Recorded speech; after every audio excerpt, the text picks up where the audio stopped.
Hi, welcome to learnhowtogarden.com, and in today's episode of the 10-Minute Gardener we're in my mum's 10-minute greenhouse, a little 6 foot by 8 foot greenhouse, and we're going to be doing an update on growing melons. If you're not already subscribed to me at Learn How to Garden, there is the link directly above this video. If you click on the link, input your email address, it means we can let you know every single time we put up a new film. It also means you get access to our monthly newsletters. For those of you who follow Learn How to Garden, earlier in the year I took one of these recycling containers and I planted 3 different things in it. I planted a melon, or a musk melon it actually is, a cucumber and a cucumber, to show that in a fairly small space you can actually get quite a lot of variety of crops from things that require fairly similar conditions to grow. And if you've never grown any of these before, I'd recommend you watch the film on those, because that shows you how to actually germinate them. And once they were germinated, they were planted into a potting mix which is 50% compost from our compost heap and 50% a compost made from wall and bracken by Dalesfoot in England. But a normal sort of multi-purpose compost mix would help. And the one here is a musk melon. Now a musk melon is a type of melon that quite a few melons have been bred from. Cantaloupes, Persian melons have all been bred from this.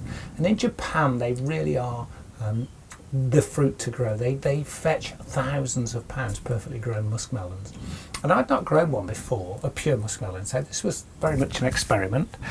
And when you grow melons on this twining vine you get 2 types of flowers. One is a male and female, which is what produces the melon, and the other one's purely male. And I have always used a small brush just to sort of poke into the flowers to make sure you get germination. But to be honest, I didn't do that this time. I forgot about it. And if we focus in here, you can see that we've got a melon growing quite happily here and a melon growing quite happily at the top. It's really important that you keep the soil constantly moist. You don't want it soaking wet, because you don't want anything like cucumbers, melons, tomatoes to swell suddenly. You want to keep it evenly moist and feed it with a high potash fertilizer. So that would be something like a tomato fertilizer or a comfrey feed. It's had no pests or diseases to speak of, but what does concern me is that although the main stem here is quite thick, you'll notice that the stem that this melon is growing off is quite fine. Now, if you're just letting these melons scramble along the ground, that would be absolutely fine. But if you're growing it up a frame like we are here in the back of this small greenhouse, that eventually is going to get so heavy it's going to snap off, normally about a week before it's ready. So what I want to do now is just share with you a quick tip that I use to make sure that I get to harvest all of the melons. What I have here is one leg of some tights. I'm hoping it's last season's colour, or you could be in trouble. Best to ask for these, really.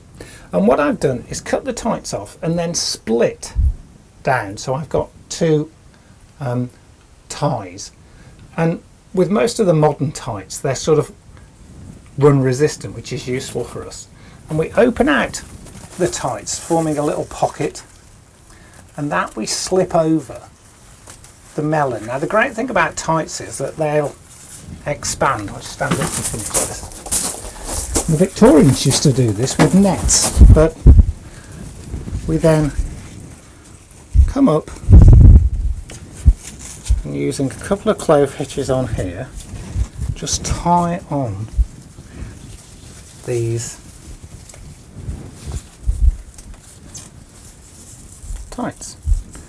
And because they're stretchy, what will happen is that as this melon grows and it's now supported, it will expand, but it won't suddenly drop because it's supported by these tights. And we'll keep feeding this with our potash feed, and I expect that this melon will probably get to twice the size it is now. And the way to do it is just gently press, and you can feel when it's ripe. There's a slight give in it, and it also smells ripe. Anybody who's ate a melon of any description, you'll get that melony smell. And it's that simple. It's been really easy, really simple, and I'm looking really forward to tasting it. Thanks a lot for watching.